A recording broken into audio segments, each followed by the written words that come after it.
every metric that matters, performance, creativity, resilience, retention, they all improve when people feel connected. And if you're feeling drained at work, if you're feeling disengaged, exhausted, or like work is just a grind, then there's a good chance that it's not because of the work itself.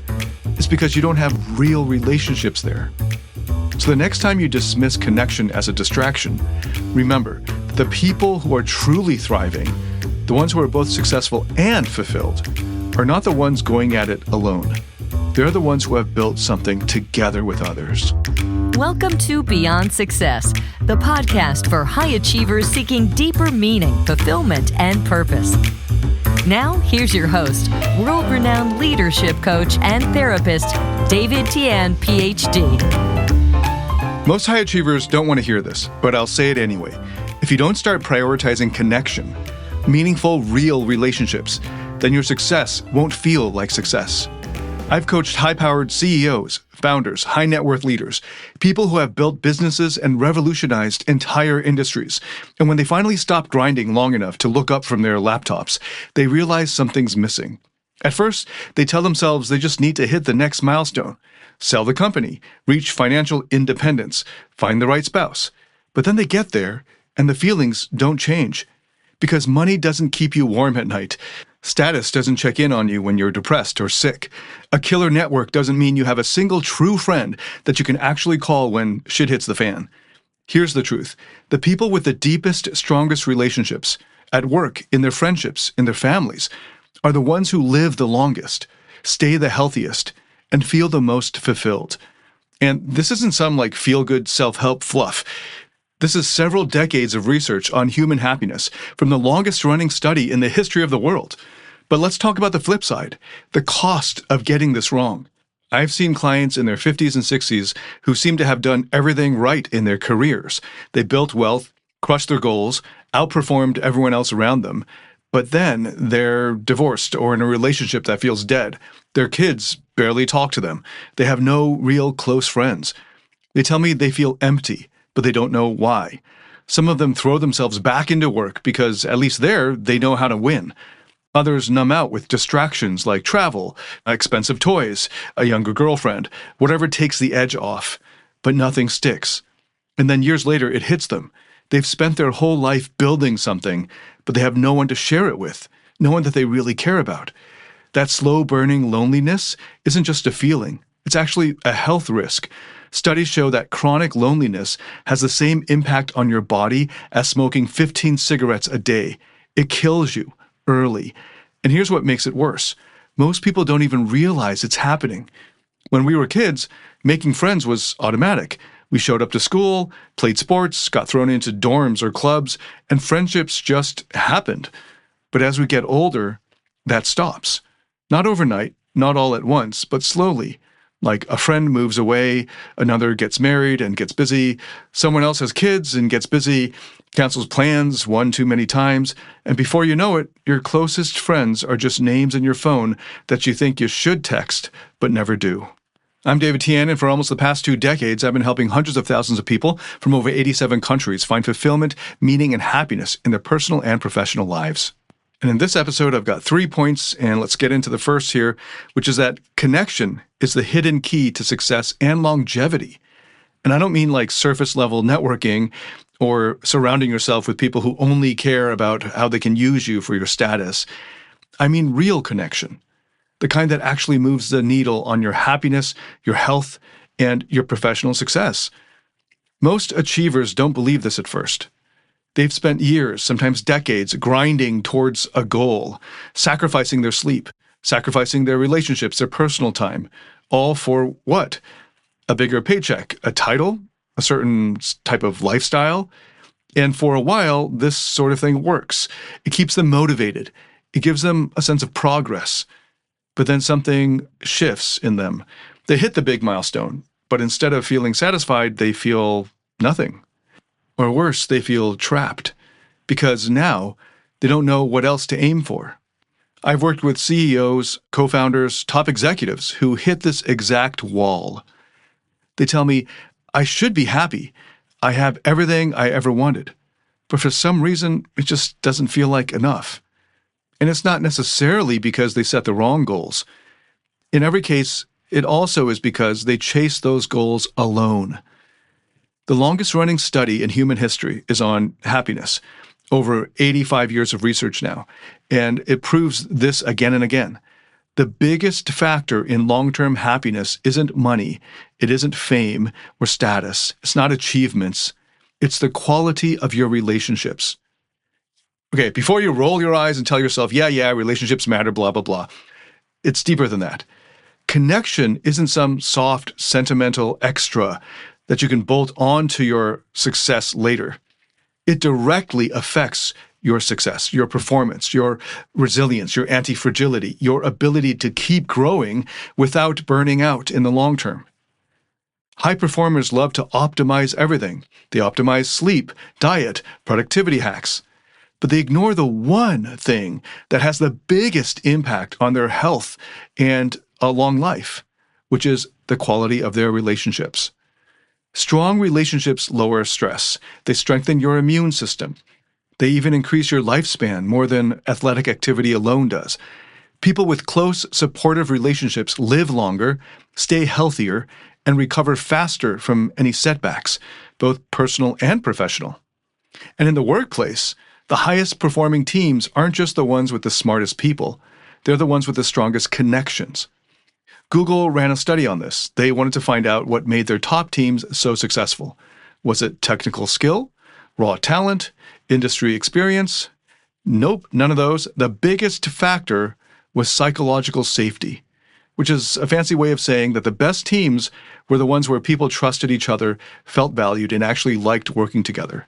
Which makes sense, because when you don't feel like you belong, when you don't trust the people around you, your brain goes into survival mode. You hold back, you don't take risks, you second-guess yourself. But when you do have strong relationships, when you know your colleagues, friends, or partners have your back, then you think bigger, you execute better, you enjoy the process instead of just pushing through it. So if you're telling yourself that connection is only a nice-to-have, but not essential, let's be clear.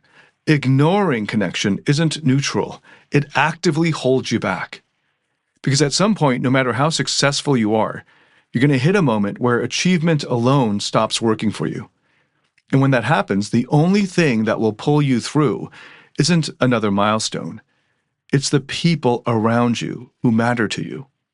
And if you don't have those people, if you've spent your entire life prioritizing achievement over relationships, then that moment is going to hit a lot harder. That's why connection isn't a luxury. It's the foundation for everything else. Your career, your health, your sense of purpose.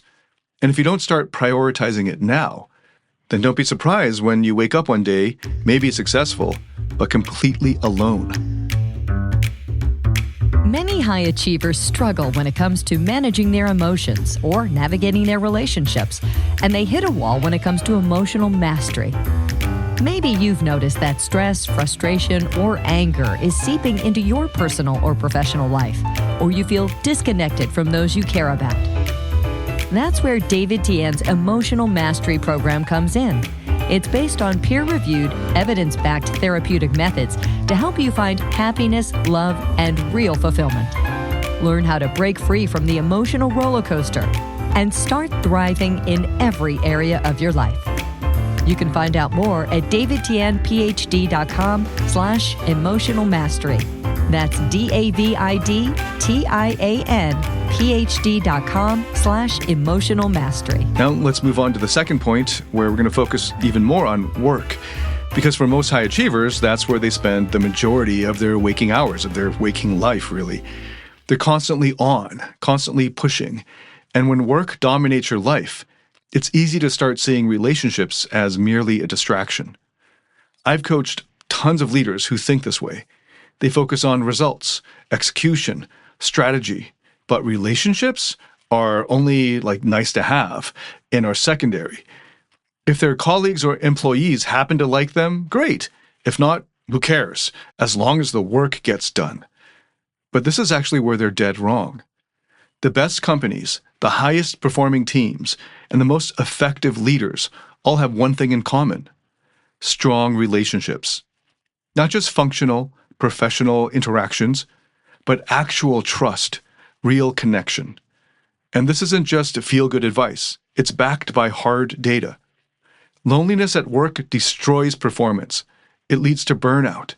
It lowers motivation. It even makes people physically sicker, which means more sick days, lower energy, and weaker output. On the flip side, when people feel connected, when they trust the people they work with, when they know that they matter, when they feel safe to speak up, then they perform at a higher level. They think more creatively. They solve problems faster. Because when you don't trust the people around you, then you hold back. You say less in meetings. You keep your best ideas to yourself because you don't want to risk looking stupid, or you waste mental energy playing politics, trying to read the room, instead of focusing on the work itself. But when you do have strong relationships at work, when you actually like the people that you work with, then everything moves much faster. Communication improves. You feel less drained at the end of the day. You even make better decisions because you're not second-guessing how the other people will react. And this applies at every level, whether you're running the company or you're just starting out. There's a reason why Google spent millions of dollars on that study that I mentioned earlier on what makes teams successful. They originally thought the best teams would be the ones with the smartest people, or the highest IQs, or the most impressive credentials, or the best pedigree. But what they actually found was that the highest performing teams were not the ones with the best individual talent. They were the ones where people felt safest. Safest to ask questions, safest to pitch ideas, to make mistakes. Because when people feel that sense of safety, they feel more free to take more risks. They push boundaries. They care about the work itself instead of just going through the motions. So if you're a leader, if you're running a team, a company, an organization, the quality of your relationships with your people is paramount. I've seen leaders who try to run their teams purely through authority. They focus on efficiency. They push for higher performance. And they cut out anything that looks like unnecessary emotional stuff. And sure, they'll get results maybe at the beginning and maybe for a while. But eventually, these people, they'll check out. They stop bringing their best ideas to the table. They do the minimum to get by. They game the system. Or they leave, taking their best work elsewhere. Then there are the leaders who actually take the time to build relationships. They know their people. They care. They check in. And what happens is that their teams want to perform well, not just for the paycheck, not just for the company, but because they respect their leader, because they feel seen. And here's a real irony. When you build those relationships, you don't have to push as hard for results. The results come naturally because people are more naturally engaged. They're bought in. So if you've been telling yourself that work relationships don't matter, or that connection is just some HR buzzword, then it's time to drop that outdated thinking. Because every metric that matters, performance, creativity, resilience, retention, they all improve when people feel connected. And if you're feeling drained at work, if you're feeling disengaged, exhausted, or like work is just a grind, then there's a good chance that it's not because of the work itself. It's because you don't have real relationships there. So the next time you dismiss connection as a distraction, remember that the people who are truly thriving, the ones who are both successful and fulfilled, are not the ones going at it alone. They're the ones who have built something together with others. And finally, the third point, let's talk about friendships, real friendships, not just work connections, not just social circles that happen to overlap. I'm talking about the kind of friendships that keep you anchored even when life gets really rough. Because here's what most people don't realize. Friendships don't just disappear because of time or distance. They disappear because we stop prioritizing them. It happens so slowly that most people don't even notice it. In your teens and early 20s, maybe even into your 30s, making friends might feel effortless, like you're in school together, you're in the same classes, or you're on the same teams. You kind of hang out with others by default, and then life starts shifting. Work or career takes over. Some friends move away. Others get married, have kids, settle into their own routines. Plans keep getting pushed back. Texts go unread or unanswered.